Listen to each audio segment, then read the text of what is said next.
Pour contrecarrer la présence russe en Centrafrique, la France serait-elle prête à s'allier avec le diable, avec des rebelles qui n'aiment rien tant que l'argent et le sang?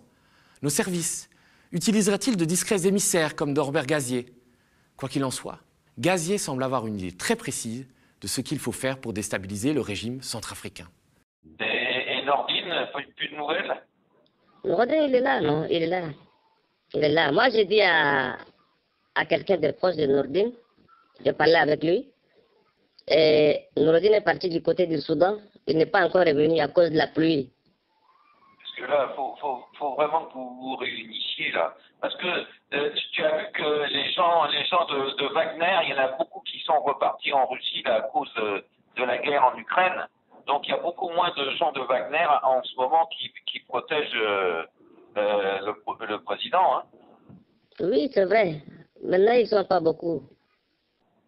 Ben voilà. Maintenant, ils ne sont pas beaucoup. Mais le problème, c'est que vous allez commencer à faire les opérations, mais avec le peu de munitions et des choses qu'on a, nous, de notre côté ici, ça ne peut pas nous amener jusqu'à Bangui, mais si on arrive à trouver peut-être un coup de main, oui, on peut lancer les hommes, aller au Soudan et prendre tout ce qu'il faut et continuer. Et pourquoi vous prenez pas au FACA? Les FACA, vous pouvez leur prendre beaucoup de choses à ces gens-là. Ils ont peur. Ils ont peur, ils sont éparpillés. Les FACA sont éparpillés. Ils sont pas comme avant dans un camp où ils sont nombreux, tout ça. Je ne sais pas, c'est la peur qui fait que... Donc ils sont plus mobiles que sur place. Mais il y a bien un endroit où ils mettent toutes leurs munitions, tout ça. Pourquoi vous vous occupez pas de ça? Il faudrait que vous coordonniez tout ça pour prendre toutes ces munitions et après vous êtes tranquille. Oui, c'est des choses qu'on faisait avant. C'est des choses qu'on faisait avant, mais actuellement, il n'y a pas un bon leader. C'est ça le problème. Ah ouais, je vois. Et Bozizé, qu'est-ce qu'il fait, lui? Lui, depuis que la saison pluvieuse a commencé, il ne s'est pas apparu, il est parti rester de l'autre côté. Et... je ne sais pas. C'est pénible, hein. Je ne sais pas si la France est en train de faire quelque chose, mais en tout cas, nous, on ne connaît pas encore. Je ne sais pas pourquoi. Pour l'instant, la France, on n'envoie plus d'argent, ni l'Europe, ni la France, même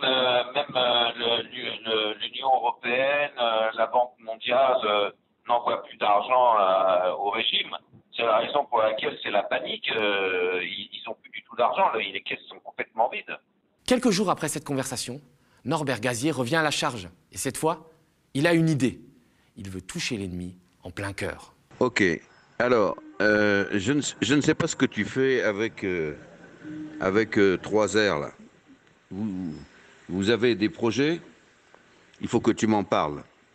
Maintenant, si vous avez la possibilité, là-bas, le grand patron, il a peur que vous descendiez, vous et les autres, sur Bangui. Il y a un moyen de lui faire peur. C'est que on lui fasse comprendre que vous pouvez intervenir quand vous voulez en plein centre-ville.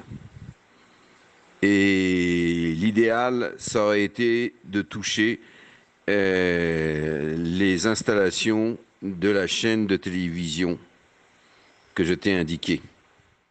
À Bangui, aucune chaîne de télévision n'a été attaquée. Mais depuis ces enregistrements audio, Norbert Gazier est visiblement passé à la vitesse supérieure. Il semble avoir obtenu des financements pour sa folle équipée. De qui? Mystère et boule de gomme. Il n'en reste pas moins que ces dernières semaines, le Français a envoyé plusieurs mandats Western Union à des commandants rebelles, en exigeant d'eux un plan d'attaque sur Bangui. Et, coïncidence troublante, le 26 septembre dernier, le journaliste spécialisé sur l'Afrique centrale, Christophe Rigaud, annonçait dans un tweet que Noureddin Adam, vous vous souvenez, ce seigneur de guerre recherché par la CPI et qui a longtemps été dans les bonnes grâces de Paris, eh bien ce Noureddin Adam s'apprête, je cite, à marcher sur Bangui après avoir pu fédérer de nombreux groupes armés. Une très